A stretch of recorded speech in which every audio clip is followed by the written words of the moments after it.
はようございます。はじめは足を肩幅に開いてお尻をぐーっと持ち上げます。お尻の力で上げて下げる。下げた時ギリギリお尻がつくかつかないかのところで再度上げます。大臀筋を鍛えることでお尻がプリッと上に引き上がりますよ。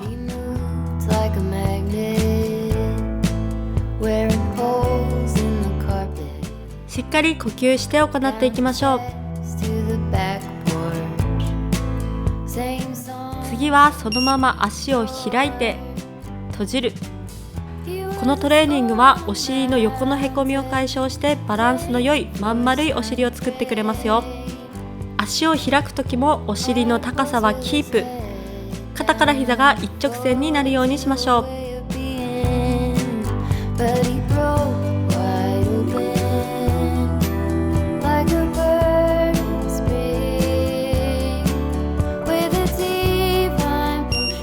次は片足を膝にかけてお尻を持ち上げます。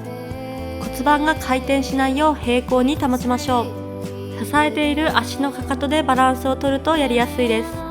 最初は難しいですが、やっているうちにお尻を使える感覚が分かってきますよ。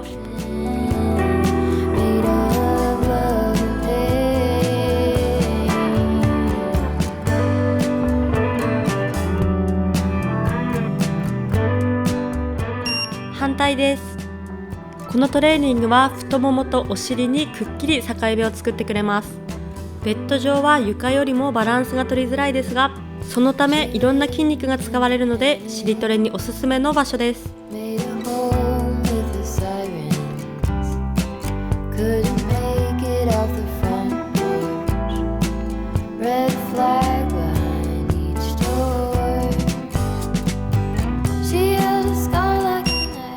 次は肘をついて四つん這いになります。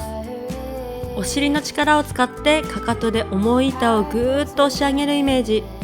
膝はなるべくベッドにつかないでスレスレで通過させます。これも太ももとお尻にくっきり境目を作るトレーニングです。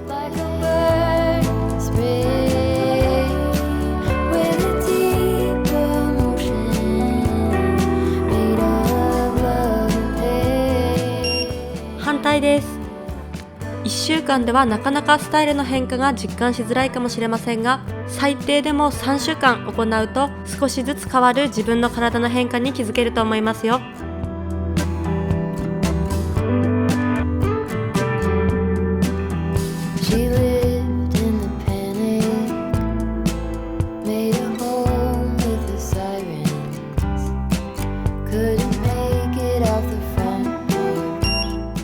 最後のトレーニングです。膝を腰の真横に上げます。足を上げてもおへそは下を向いたままにしましょう。これはお尻横に丸みを持たせて四角いピーマン尻を解消しますよ。あと少し頑張って。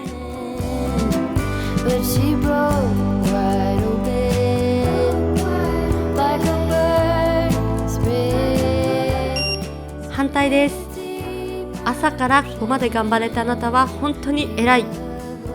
毎日続けることを一応目標にしていますが、1日2日休んでも筋肉的に何の問題もないので、気楽に一緒に頑張っていきましょう。